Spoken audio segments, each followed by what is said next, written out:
Réseaux sociaux buzz, Bakpato, Songi Songi, Kongosa, Koromoto, Legede. Venez. Venez vous informer en temps réel, écoutez les critiques, les analyses avec Maman Buzz sur Réseaux sociaux buzz. Ici, pas de critiques stériles, ni tête ni queue, pas de polémique. Maman Réseau, Maman Buzz de tout le monde est là. Maman Buzz sur Réseaux sociaux buzz et Lengue Zangali Passa. Le goût qui n'a pas de concurrent. Affaire Hervé Bopda, ça bouleverse les Cameroun actuellement là. Qui est Hervé Bopda? Hervé Bopda, c'est un homme d'affaires. Il opère précisément à Douala, la capitale économique du Cameroun. Parce qu'il y a deux capitales, apparemment la capitale politique et la capitale économique. Si je ne me trompe pas, si je me trompe, corrigez-moi dans les commentaires. Il opère beaucoup plus à Douala, c'est un homme d'affaires, il est dans la restauration, tantôt dans les mannequinats, bref, il est dans le showbiz, dans ces mondes-là. Comme c'est un homme d'affaires, il travaille avec plusieurs hommes d'affaires, des politiciens également, ils sont associés aussi à certains politiciens, en tout cas, au Cameroun et tout. Hervé Bopda est un homme d'affaires qui est accusé d'abus sexuels et de harcèlement par plusieurs femmes et des hommes. Moi, j'ajoute et des hommes parce que moi, j'ai suivi un témoignage d'un transgenre qui explique comment est-ce qu'elle aussi, elle était victime de ces messieurs ici. Je continue. Le témoignage décrive un véritable système de prédation, mais l'intéressé conteste le fait. Plusieurs plaintes ont été déposées. Dans les milliers d'affaires de Douala, le nom de Bopda renvoie à Emmanuel, le patriarche, un capitaine d'industrie parti de son village natal de Bandung pour faire fortune dans la capitale économique. L'empire de ces milliardaires décédés en 2020, Bohem Steel Industries, fait en effet partie de groupes dont les actifs présents dans divers secteurs contribuent au dynamisme de la ville, comme je venais d'expliquer tantôt. Alors, il y a un autre influenceur, Nzui Manto. J'ai l'habitude en tout cas de le suivre. En tout cas, il passe vraiment de très bons messages. Plusieurs plaintes déposées contre ces messieurs Didier, Hervé et Bopda. Mais les gouvernements camerounais, ni même les ministres de la justice ou des jarres familles, personne n'a réagi sous prétexte qu'il n'y avait pas de preuves. Et lui-même, Hervé Bopda, a complètement nié les faits. Il est même en train, en tout cas, de nier. Mais j'ai avec moi ici le live de Nzui Manto. Il explique largement l'affaire. Vous allez comprendre. Pourquoi j'ai fait passer ces messages ici? Je fais passer ces messages ici pour attirer l'attention. Maintenant, là, ce n'est pas seulement les filles, même les garçons. Parce que leur système, c'est quoi? Ils vont vous amener, ils vont regarder votre taille, vous êtes belle, vous êtes élancée, ils vous proposent, nous sommes une agence de mannequinat, venez, si vous êtes intéressé dans les mannequinats, ces mondes-là, quand vous entrez là-bas, vous devenez leur victime. Et il y avait aussi des rumeurs qui circulaient qu'elle était séropositive, là, partagée à plus de 5000 femmes, la maladie et tout. Il y a un test de VIH qui circule sur les réseaux sociaux qui conteste ça, que ce n'est pas vrai. Bon, enfin bref, je ne suis pas dedans. Mais c'est qu'il y a plus de 5000 victimes de ces messieurs. Et parmi les complices, on cite Nathalie Cohen et Madame Cooper, elle qui était déjà décédée depuis l'année passée, mais son nom est cité dans cette affaire ici. Alors, tellement qu'il était en train de contester, Nzui Manto, il est réfugié quelque part, a fait un live en expliquant les faits et en accusant aussi le gouvernement camerounais d'être complice avec ces messieurs-là. Tellement qu'il est fort financièrement, il contribue vraiment à l'économie du pays. Peut-être le gouvernement a peur d'un individu, ou soit il travaille avec d'autres politiciens dans cette affaire-là de proxénétisme. puisque ça ne se passe pas seulement au Cameroun, cette affaire se passe aussi au Congo, chez moi, République démocratique du Congo. La fois dernière, on avait on avait arrêté beaucoup. Et surtout, toutes ces histoires-là commencent parce qu'il y a beaucoup de signalements de disparitions, des disparitions, des disparitions. Et des fois, on retrouve des corps, on ne sait pas comment, quand. Et Nzui Manto a fait des déclarations extrêmement graves contre ces messieurs ici et en accusant le gouvernement camerounais d'être complice de ces messieurs. Et dans les lives là, il y a certaines victimes qui sont sorties, qui ont témoigné et qui ont accusé Nathalie Kowa et Madame Cooper d'être complices. Donc, elles, comme en tant qu'influenceuse, là, elles approchent les filles, elles vous proposent et tout, on est une agence de mannequinat, vous allez faire ceci. Mais quand vous allez partir là-bas, ils vont vous séquestrer, vous violer, tout. Et puis, peut-être chez vous, là-bas, on vous cherche. Mais lui-même, c'est Didier là, c'est Hervé là, excusez-moi, les Didier arrivent tous. Hervé là, il est en train de publier maintenant pour contester Nzui Manto, pour dire que tu vas échouer. Et il a aussi publié certaines vidéos avec certaines filles qui étaient contentes de faire cette vie-là pour dire qu'elles ne sont pas victimes, elles sont majeures. Mais parmi les personnes citées, parmi des personnes qui ont témoigné, il y a aussi des... À l'époque où elles ont été lapées là, il y avait des mineurs dedans. Donc, il prend les hommes et il prend les femmes. Alors, suivez Nzui Manto avec le témoignage de certaines victimes. Et moi, je vais revenir seulement pour conclure. L'idéal est extrêmement risqué. Gagnons notre vie dignement. Fais ton petit commerce. Soyez prudent, tu ne connais pas une personne, ne t'engage pas à une affaire que tu ne maîtrises pas. L'idéal est tellement risqué, ces hommes d'affaires sont tellement compliqués parce qu'il y a une personne qui a même posé la question, mais lui, il est tout le temps dans le fait. Quand est-ce qu'il travaille? Qu'est-ce qu'il fait avec ces filles-là? Est-ce qu'ils prennent ces filles-là pour les obliger à la prostitution avec les hommes d'affaires? Ils gagnent de l'argent derrière les dos des filles en profitant de leur ignorance ou par force? Point d'interrogation. Alors, suivez, Nzui Manto est en train de bien expliquer l'affaire et certains témoignages. N'enviez personne. Le monde de showbiz est tellement compliqué. Et là, quand même, je donne raison à Laura Kamini. Des fois, elle prédit des choses qui arrivent à se concrétiser. Le dehors est risqué, soyez prudents comme les serpents et humbles comme la colombe. Appelez-moi Maman Réseau, appelez-moi Maman Abbesse. Aujourd'hui, nous mouvons vers le Cameroun. Moi, je suis dans toute l'Afrique en tout cas. Je parlerai des actualités dans toute l'Afrique et même en dehors de l'Afrique. C'est notre travail de sensibiliser. Toute personne doit être prudente parce que le monde d'aujourd'hui, là, c'est dirigé par de mauvaises personnes. Suivez Nzui Manto. Moi, je reviens seulement à la fin pour conclure. Suivez Nzui Manto avec le victime. Suivez. Là-bas, tu rentres avec 750 000, tu rentres avec 500 000. Ah oui, tu sais, il y a une maison, n'est-ce pas, de vêtements, là-bas, à Boya, qui cherche des mannequins pour chercher des égéries, des mannequins, n'est-ce pas, des ambassadeurs de leur marque, pour promouvoir, n'est-ce pas, le vêtement. Donc, on est en train de chercher, on ne sait pas. C'est comme ça que plusieurs de vos enfants, là, que chaque fois vous passez les annonces dans les réseaux sociaux, ça fait une semaine, je n'ai pas vu ma fille. Ça fait 2 semaines, je n'ai pas vu ma fille. Plusieurs de vos enfants là sont à Boya. Et elles se retrouvent à Boya. Qui est-ce qui les amène à Boya? Ce sont les influenceuses camerounaises. Les influenceuses camerounaises qui étaient tout récemment en Côte d'Ivoire en train de filmer. En train de filmer la poubelle en Côte d'Ivoire. En train de filmer les bidonvilles en Côte d'Ivoire. Pourtant, le Cameroun entier est un vaste bidonville. Ce sont ces influenceuses-là qui n'ont jamais dénoncé la mauvaise gouvernance au Cameroun. Qui n'ont jamais dénoncé l'absence de l'eau potable au Cameroun.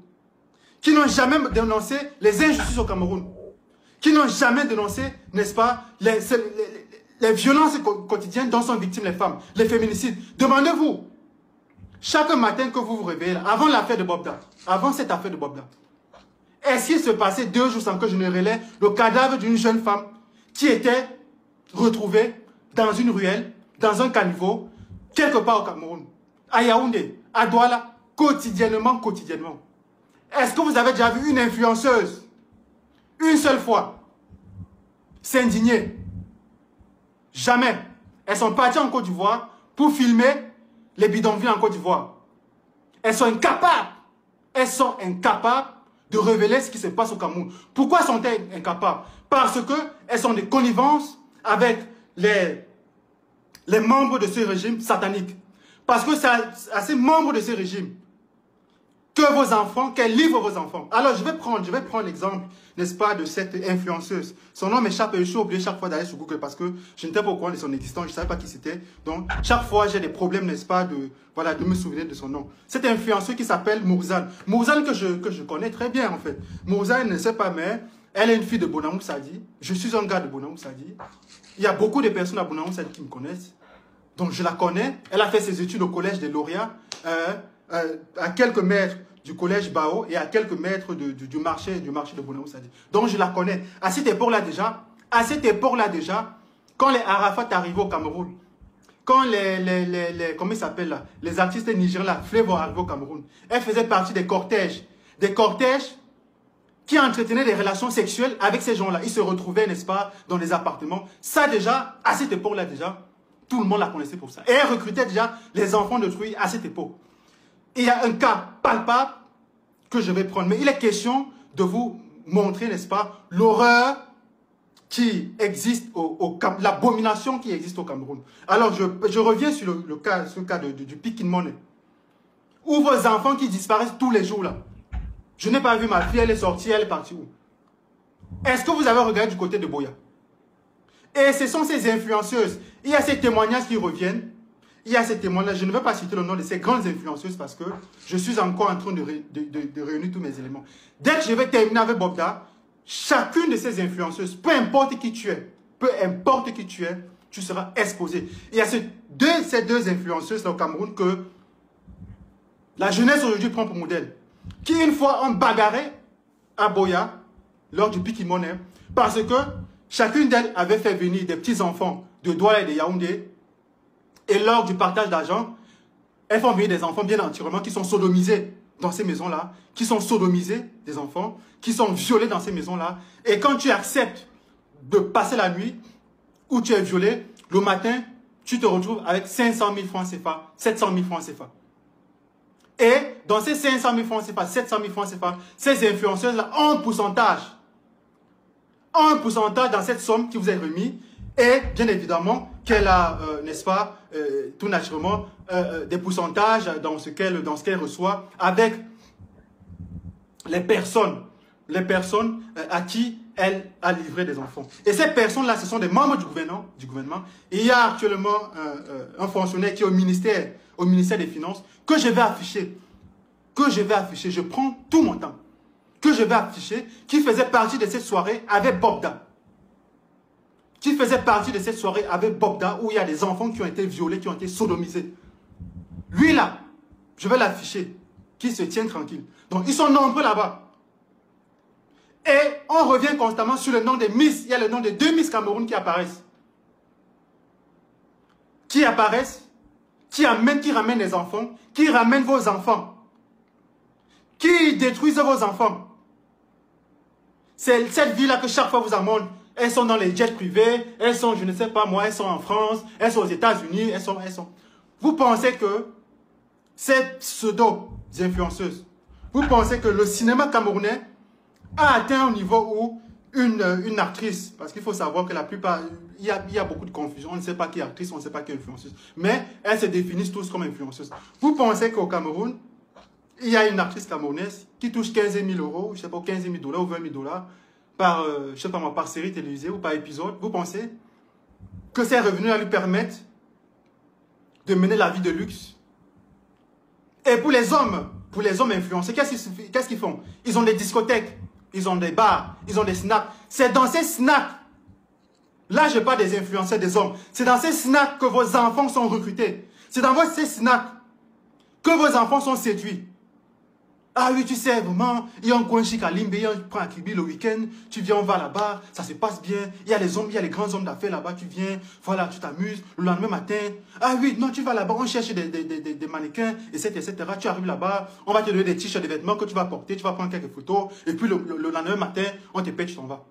Tu vas, vos enfants, c'est à cause de la misère qui sévit au Cameroun, vos enfants cèdent à la tentation. Et une fois ils arrivent à Boya ou à Limbe, Nous sommes sortis à la poste centrale avec certains amis de mes copines. Nous sommes sortis pour bien s'amuser et tout. On arrive dans un bar et tout qui était franchement bien animé. Je ne me rappelle plus franchement le nom. Mais voilà, on s'amuse bien entre filles. Et à un moment donné, il y a un monsieur qui vient à notre table, voilà, qui est très poli, il nous demande, voilà, si on passe de bonnes soirées, voilà, on répond aussi parfaitement. Et il me tapote l'épaule en me disant, il y a son patron, voilà, c'est le thème qu'il a utilisé, il y a son patron qui aimerait me parler. Et moi, je lui pose la question, et votre patron, en fait, c'est qui votre patron? Il me dit, mon patron est juste là, oui, à la table, mais le prénom qu'il m'a donné, c'est le prénom Cédric. Oui, oui. C'est le prénom qu'il m'a donné. Je dis, bon, d'accord. J'arrive. Donc, le monsieur, lui, il s'en va. Et moi, qu'est-ce que je fais en tant que femme qui est venue en vacances, donc je suis venue pour m'amuser, c'est qui est normal. En étant polie, je me lève, je vais vers la table du monsieur. Il me demande de m'asseoir. Je dis non, voilà, j'ai mes copines qui m'attendent, donc je vais pas les faire attendre plus longtemps, donc voilà, soyez bref. Il me fait comprendre qu'il me trouve belle, j'ai des jolies formes, voilà, et blablabla, je vous épargne le long discours. On s'échange de numéros, et moi je m'excuse, je me dis, ok, excusez-moi, vous avez déjà mon numéro, donc appelez-moi, voilà, plus tard. Donc je m'excuse, et moi je vais rejoindre mes copines. On passe une bonne soirée, et la soirée finit. Le lendemain, vers 11h, je reçois son appel de ce fameux Bobda, voilà, parce que c'est à travers plusieurs photos sur les réseaux que je me suis dit, ah, donc c'est, voilà, là c'est son vrai prénom, c'est lui en fait. Je reçois son appel, il me dit, est-ce qu'on peut se voir? Je dis non, pour l'instant je suis un peu occupée, je suis en famille, mais ce soir, pourquoi pas, voilà. Donc je repousse le rendez-vous au soir. Il me dit, ok, il n'y a pas de souci. Et le soir, il était très poli par contre. Très, très gentil, très courtois. Le soir, il m'appelle et il me dit, prépare-toi, je viens te chercher. Je précise bien que j'habitais Emana. Il vient à Emana me chercher, Emana Bonnefontaine. Il vient me chercher et il gare la voiture au carrefour. Il gare la voiture et je viens, je monte. D'accord. Une fois monté, je demande où est-ce qu'on s'en va. Parce que moi, j'aime bien savoir où est-ce que je vais. Voilà, je ne vais pas bouger, sachant que je ne vis pas là. Donc j'ai au moins le droit de savoir où est-ce que je vais, donc savoir dans quoi est-ce que je m'embarque. D'accord. Il me dit on va se faire un petit tour et puis voilà, et puis on va aller boire un verre. Mais juste dans la conversation comme ça, je me rappelle plus de ce que j'ai dit exactement, et il est devenu totalement, il est devenu froid. Il est devenu méchant, il me parlait mal, il était très très mal poli. En fait, moi j'avais l'impression que la personne que j'ai vue 2 secondes avant, il était complètement différent de la personne que j'avais 3 secondes plus tard. Donc, je me suis dit, bon, ok, peut-être il y a des bipolaires dans ce monde, mais voilà, je ne sais pas ce qu'il arrive, peut-être qu'il a ses problèmes. Il me dit, d'ailleurs, pourquoi est-ce que tu poses des questions? Je suis un homme, quand je parle, tu fermes ta bouche, et puis voilà, tu me suis, et un point, c'est tout. Ce sont les mêmes mots. Je lui dis, pardon? Ce sont les mêmes mots là, ce sont les mêmes mots qui reviennent. Oui, il me dit tu fermes ta bouche, quand je suis un homme, tu écoutes et puis voilà, tu me suis et on s'en va. Moi je dis non, excusez-moi, moi je veux bien savoir, voilà, c'est pas mal de savoir où on va. Donc il me dit, et en plus tu me réponds, donc il ose encore plus de temps, il me dit en plus tu me réponds. C'était vers 19h, 20h. En plus tu me réponds, je me dis mais je ne vais pas répondre, tu me parles, si je réponds c'est un problème, si je ne réponds pas c'est un problème. C'est quoi le souci? Et là, bon, étant femme, en fait, tout simplement, j'ai beaucoup de caractère, je précise, je m'énerve, je veux partir. Je me dis, mais c'est quoi ce monsieur-là qui est clairement bipolaire, c'est quoi son problème? Je veux partir, j'ouvre la portière, il m'attrape le bras. Il m'attrape le bras, il me retient dans sa voiture. Et là, je ne sais pas d'où il a sorti, hein, je ne saurais pas vous dire. Il me sort une arme. Une arme à feu. En tant que... En tant que femme et être humain, je suis seule. Il vous sort une arme. Excusez-moi de vous interrompre. Il sort, c'est une arme à feu ou une arme contondante? C'est une arme à feu, je précise bien. Je suis dans la gendarmerie en France, dans ma ville, à Nantes, je précise. Ils me sont en revolver, carrément. D'accord. Ils posent sur sa cuisse. Bon, moi, je me suis dit, mais j'ai eu une formation où on m'a dit, il faut, même si vous avez peur, il ne faut pas montrer que vous avez peur. Je me mets à rigoler sur le coup parce que voilà, il y a cette situation où on va se dire c'est une blague, il y a cette situation où on va se mettre à pleurer parce qu'on a peur. Donc moi je me défends en rigolant, mais dans le fond j'ai très peur. Je lui dis mais c'est une blague, pourquoi tu me menaces avec une arme? C'est sûr, ça n'en a même pas une, mais c'est un jouet. D'ailleurs, passe, je vais voir. Moi, la phrase, elle était banale comme ça, mais c'était, voilà, peut-être pour calmer un peu la température. Je ne sais pas si c'était pour continuer à me faire peur. Genre, j'allais vraiment constater que c'est une arme et j'allais me taire. Il me donne, j'ai eu à le toucher. Et quand je touche, vu que je suis dans la gendarmerie, je connais bien manipuler les armes. Je me rends bien compte que ce que j'ai entre les mains, c'est pas un jouet, c'est une arme à feu. Et je l'active, je regarde bien que cette arme contient une balle. Je me dis, Seigneur, dans quoi est-ce que je me suis embarqué encore? Donc, mais sur le coup, je me dis, prends ton sang-froid. D'accord, là où tu es, soit ça passe, soit ça casse. Donc là, en question, je le braque contre lui-même. D'accord. Sur le coup, je le braque contre lui-même. Mais j'avais... tellement je tremblais que je me disais, j'espère que ce que je suis en train de faire, je ne vais pas le regretter. Parce qu'on ne sait pas à qui, je ne sais pas à qui j'ai affaire, je peux faire comme ça. Et il est plus fort, ou bien je ne sais pas à quoi il s'est bien préparé. Il m'abat ici et puis voilà, ma vie est finie. Je braque l'arme contre lui et maintenant aussi je prends mon aide d'une femme sérieuse. Je suis sérieuse, je me dis, je pense que vous vous baladez partout, vous draguez n'importe qui, mais vous ne savez pas qui est qui. On marche tous ensemble, voilà le mot que j'ai dit. On marche tous ensemble ici dehors, mais on ne sait pas, nous ne sommes pas tous pareils.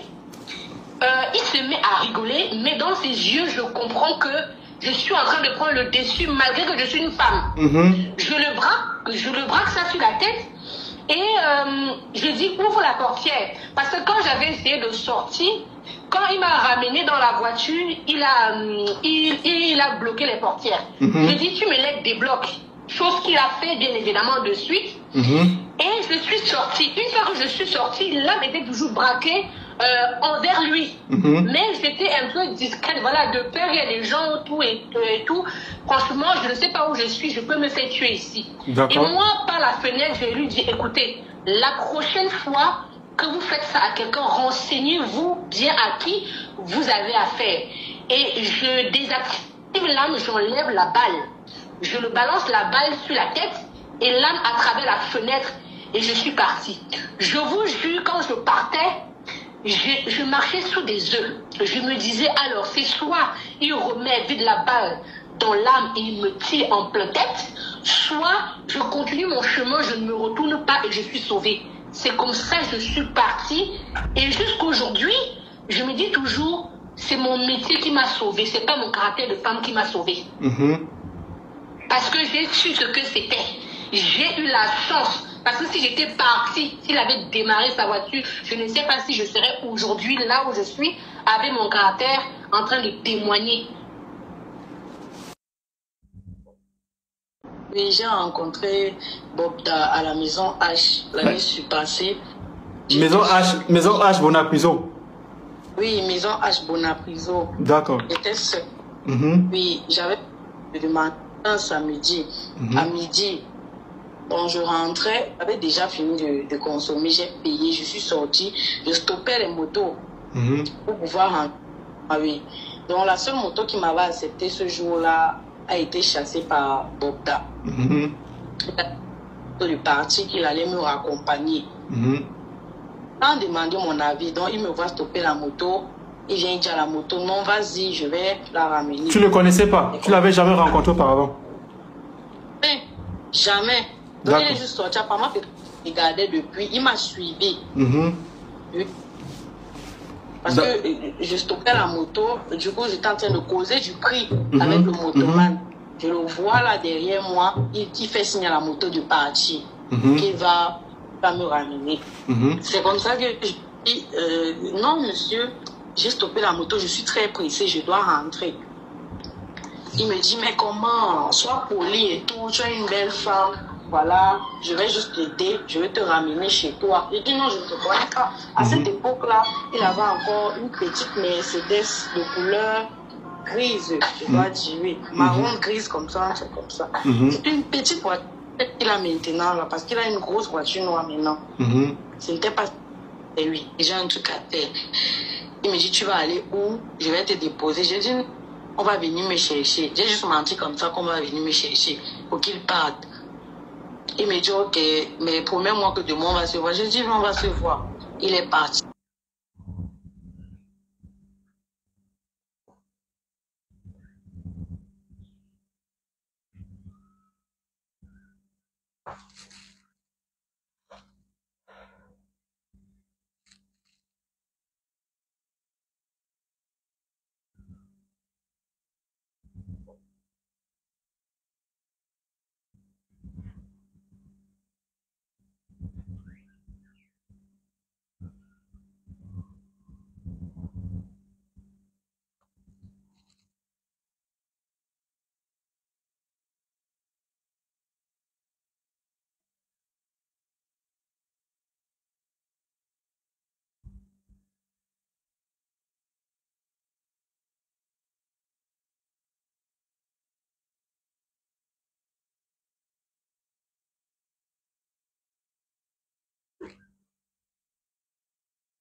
Frappé, m'a violé. Bob Data frappé, il t'a violé. Tu avais 17 ans, c'est ça? 17 ans à l'époque. Non, j'avais 16 ans. Ah, 16 ans. 16 ans. Il m'a violé et après il m'a dit, attends-moi là, je viens de m'occuper de ton ami. D'accord. Il est parti, il va aussi. Beaucoup de courage. Je suis rentrée chez lui. Ensuite, il nous a dit, ah, je vais vous accompagner chez vous parce que je sache où vous habitez pour pouvoir revenir si je vous parler. D'accord. Donc, il vous a raccompagné à votre domicile et il vous a dit que... Non. Non, il a dit qu'il voulait nous accompagner chez nous parce qu'il voulait savoir. Ah, il a dit à l'un de ses gars de vous accompagner chez vous parce qu'il voulait savoir où vous vivez. Non, il voulait nous accompagner lui-même. Ah, d'accord, oui. Nous, on vit au cas où on en parle. Oui. Sauf que j'ai eu la présence d'esprit de ne pas lui montrer la maison et puis lui demander de nous déposer dans le quartier de départ dans la part. C'est de là que mon ami et mon est rentré. Je n'en ai pas parlé. Jusqu'en février, je n'arrivais plus à manger, je n'arrivais plus à rien faire. Et je suis allée à la police de Bonanjo, toute seule. Et quand je suis arrivée, j'ai demandé s'il était possible de porter plainte en anonyme. Ils m'ont dit que ce n'était pas possible. Il fallait que je prouve mon journal. Je lui ai dit qu'il allait me tuer. Attends,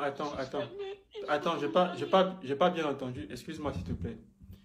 Par la suite, tu dis que tu as pris l'initiative personnelle. À cette époque, tu avais 17 ans. Après avoir été violé par Bobda. 12 février. 12 février, tu avais 16 ans. Après avoir été violé par Bobda. Non, j'avais déjà en février 2018, j'avais 17 ans. D'accord. Tu avais 17 ans, c'est ça? Oui, 17 ans. Donc, après avoir été violé par Bobda, tu as pris l'initiative personnelle d'aller porter plainte, c'est ce que tu dis? Oui. À la police judiciaire de Bonanjo. Oui. Et là-bas, on t'a dit quoi? Que tu ailles voir Bobda? J'ai pas compris. Non, j'ai demandé si c'était possible de porter plainte en anonyme parce que je ne voulais plus jamais le voir. Exact. Ils m'ont dit non, c'est sûr que pour de 17 ans d'art, ça n'a pas donné. On m'a fait la confrontation et je suis partie. Je n'en ai jamais parlé au famille. Donc, attends, j'explique aux internautes. Donc, la fille, à cette époque, en 2018, elle a 17 ans. Elle a 17 ans, une enfant. Elle se fait violer par Bobda. Elle se fait violer. Vous savez, je ne sais pas si vous vous rendez compte, violée par Bobda. Elle se fait violer. Vous savez, je ne sais pas si vous vous rendez compte, vous en rendez compte d'une enfant qui a 17 ans, qui se fait violer par Bobda. Et qui prend sur elle l'initiative à l'insu de ses parents parce que c'est une enfant, elle a honte. Même d'ailleurs, des adultes qui se font violer n'en parlent pas. Donc, elle prend l'initiative d'aller, elle se rend à la police judiciaire de Bonanjo, à Douala, déposer plainte contre X. Elle dit que, pas contre X, pardon, une plainte anonyme, c'est ce qu'elle dit. Parce qu'elle avait peur que son identité, c'est-à-dire que son nom, se retrouve chez Bobda. Donc, je crois qu'elle a eu un sixième sens, elle a été très intelligente. Et qu'est-ce que la police là-bas à Bonanjo, la police judiciaire de Bonanjo, qu'est-ce qu'on dit à l'enfant? Ah non, c'est sûr que tu as eu des problèmes avec ton gars. Est-ce que vous comprenez pourquoi les victimes au Cameroun, les personnes qui sont victimes d'injustice au Cameroun, ne déposent jamais plainte? Parce que soit on te demande de l'argent, soit on te tient ce type de discours, soit tu déposes plainte et ça n'aboutit jamais. Donc cet enfant est allé déposer plainte à la police judiciaire de Bonanjo, violée à l'époque par Bobda, elle avait 16 ans. Et qu'est-ce qu'on lui dit? C'est sûr que tu as eu des problèmes avec ton gars. Rentre arranger tes problèmes avec ton gars. Est-ce que vous comprenez? Je ne sais pas si vous comprenez à quel niveau ce pays est totalement à refaire. Toute la journée, vous êtes concentré à parler de la Côte d'Ivoire. Toute la journée, vous êtes concentré à parler de la Côte d'Ivoire. Pourtant, votre pays est pourri jusqu'à la moelle épinière. Pourtant, les gens violent vos enfants en toute impunité. Ceux qui violent vos enfants, vous portez plainte aux victimes. Et vous ne vous manifestez jamais. Jamais. Est-ce que vous écoutez le témoignage de cet enfant? 17 ans. Ça aurait pu être ta soeur. Ça aurait pu être ta fille. Ça aurait pu être ta nièce. qui s'est fait violer à 17 ans et qui va voir la police qui est censée, n'est-ce pas, interpeller son violeur. La police lui dit quoi? C'est sûr que tu as eu des problèmes avec ton gars. Rentre à la maison, arranger des problèmes avec ton gars. Et cet enfant vit avec ce traumatisme jusqu'à nos jours. Est-ce que vous comprenez ce qui se passe au Cameroun? Quand on dénonce ces situations, qu'est-ce qu'ils disent? On déteste le Cameroun. On veut salir l'image du Cameroun. Hein, c'est les Bamileke là. Oui, ils veulent mettre le frère Kamdo au pouvoir. Voilà les raccourcis qu'ils trouvent chaque fois quand on est en train de dénoncer ce qui ne va pas dans ce pays. Et vous comprenez pourquoi Bobda est toujours en liberté? Parce que tous ces gens-là, ce sont ses amis. Tous ces gens-là, ce sont ses complices. Que ça soit dans la justice, que ça soit dans la police, que ça soit dans la gendarmerie, que ça soit dans l'administration. Ils sont tous complices. Ce sont ces gens qui violent vos enfants à Boya, dans les picking money. Est-ce que vous comprenez? Petite sœur, je ne sais pas si tu vas ajouter autre chose. Voilà. Je suis vraiment désolé pour ton témoignage. Hein. Je suis désolé pour ce que tu as vécu. Je vais dire que après ça, j'ai reçu Warren. Quand j'ai reçu Warren, je lui ai dit dans sa voiture, est-ce que cette voiture de pratique quelque part avec lui? Tu ne peux pas m'accuser de ça, s'il te plaît. Il m'a bloqué. C'est Warren, c'est ça, non? C'est Warren. Oui, c'est Warren. Warren a fait son boulot, en fait. Warren, ce sont les petits de Bobda. Ce sont eux, en fait, qui sont chargés de séduire les jeunes filles dehors. Hein. J'ai mon grand là, machin, truc, il fait les affaires. J'ai mon grand là, c'est lui qui gère un truc de mode, de mannequinat. Voilà, tu peux aller avec lui, il va te bâtir une carrière. Et une fois que tu es en contact avec Bobda, c'est terminé.